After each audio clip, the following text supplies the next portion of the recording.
Congress party का बड़ा action, deputy CM पद से हटाए गए सचिन पायलट। पायलट ने बदली अपनी ट्विटर प्रोफाइल। विकास दुबे के घर से बरामद AK-47 और इंसास राइफल, आरोपी की निशानदेही पर हुई बरामदगी। कानपुर शूटआउट मामले में आरोपी शशिकांत गिरफ्तार। दिल्ली को मिला दूसरा प्लाज्मा बैंक, सीएम केजरीवाल ने लोकनायक अस्पताल में किया उद्घाटन। होम आइसोलेशन के प्रति जागरूकता अभियान।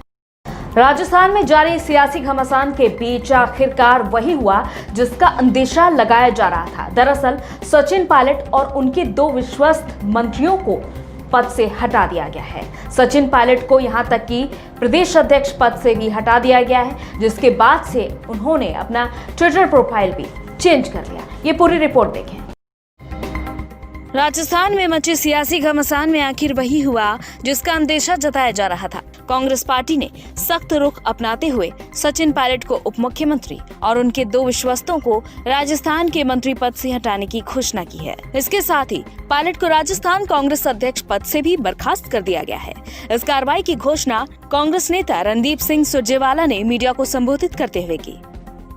पिछले 4 दिन में भी कांग्रेस नेतृत्व ने खुले मन से सारे दरवाजे खोलकर कहा, परिवार का सदस्य अगर रास्ता भटक जाए, सुबह का भूला अगर शाम को घर वापस आ जाए, शाम का भूला अगर आज सुबह भी घर वापस आ जाए, तो वो भूला नहीं कहलाता, वो परिवार का सदस्य है। पूरी बात सुनी जाएगी, हर बात का हल निकाला जाएगा।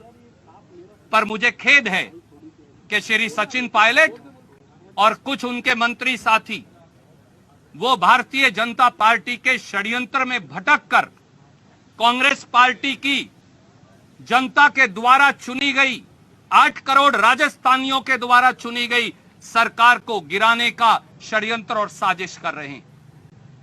ये अस्वीकार्य है, ये किसी दल को स्वीकार नहीं हो सकता। इसीलिए बड़े दुखी मन से और खेद से कांग्रेस पार्टी ने कुछ निर्णय लिए हैं, जिनकी व्याख्या करने के लिए बीच में आपके मैं उपस्थित हूं।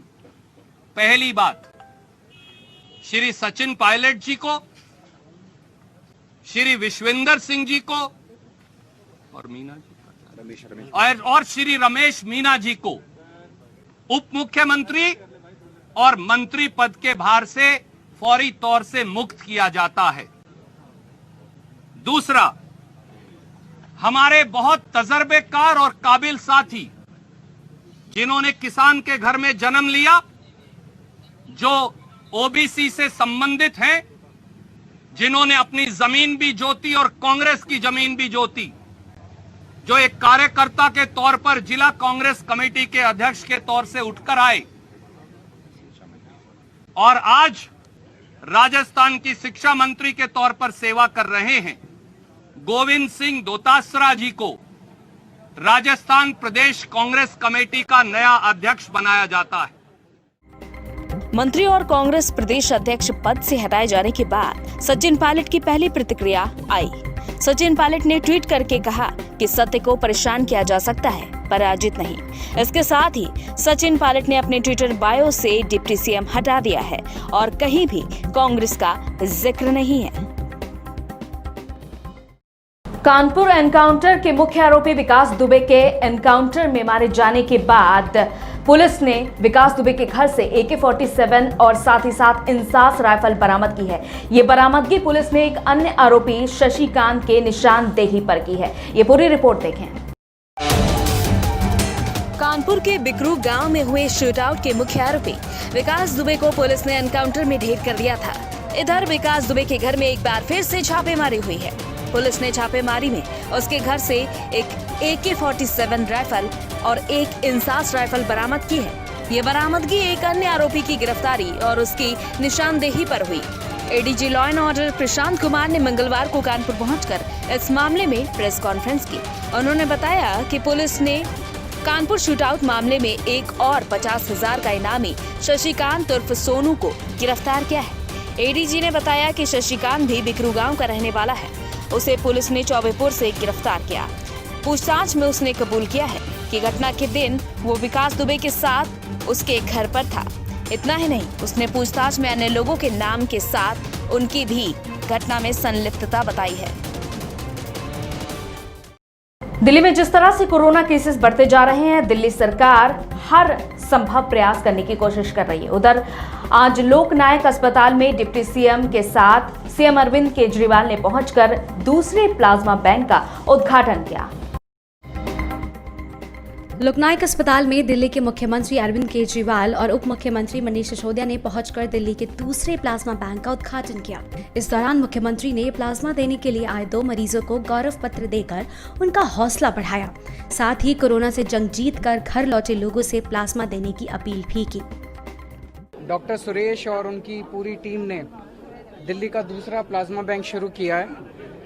दिल्ली पहला राज्य था जहां पे देश का पहला प्लाज्मा बैंक शुरू हुआ था ILBS में, और अभी कुछ दिन के अंदर ही दूसरा प्लाज्मा बैंक शुरू हुआ है।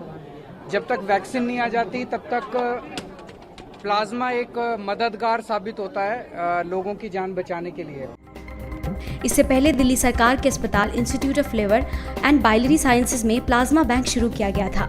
सीएम केजरीवाल ने लोगों को अपील करते हुए कहा था कि ये तभी संभव है जब प्लाज्मा को लोग डोनेट करेंगे। पहले प्लाज्मा बैंक की सफलता को देखते हुए सरकार ने दूसरा प्लाज्मा बैंक शुरू किया है। इससे कोरोना संक्रमित मरीजों को राहत मिलेगी। हालांकि दिल्ली सरकार स्थिति पर नजर गड़ाए हुए है। प्रतिदिन आने वाले मरीजों की समीक्षा की जा रही है। एक तरफ पूरे देश में कोरोना केसेस बढ़ते जा रहे हैं, दूसरी तरफ देखने वाली बात यह है कि लॉकडाउन के बाद से जब से अनलॉक 2 की प्रक्रिया शुरू की गई है, लगातार सोशल डिस्टेंसिंग के नियमों को ताक पर रखा जा रहा है। ऐसी ही कुछ तस्वीर सामने आई है दिल्ली के रिठाला विधानसभा से, जहां पर खुद आप विधायक महेंद्र गोयल भी मौजूद रहे। हमारी ये पूरी रिपोर्ट देखें।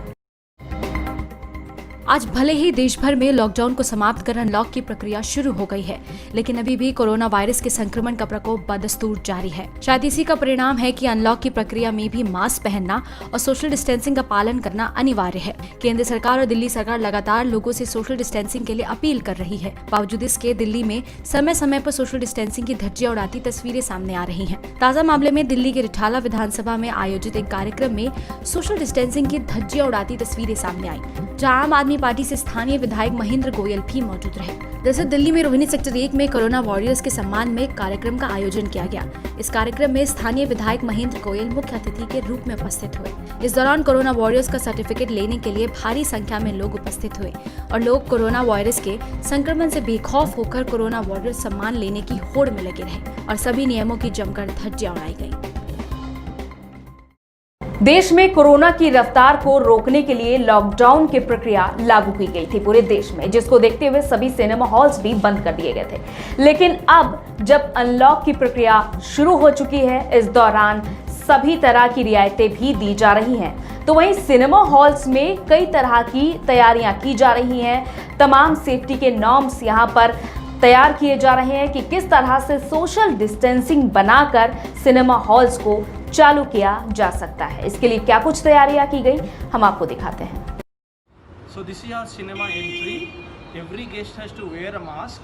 They have to sanitize their hand before they can be their entry can be taken. I come here. I show my QR code, which will be scanned by the person standing here. My body temperature is being checked, and only if it is in permissible level I'll be allowed to enter. Then as you can see, I'll go for a frisking. There will not be any manual frisking. I'll be frisked only with the help of HHMD, as you can see.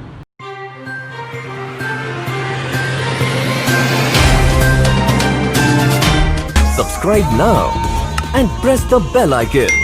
Never miss an update.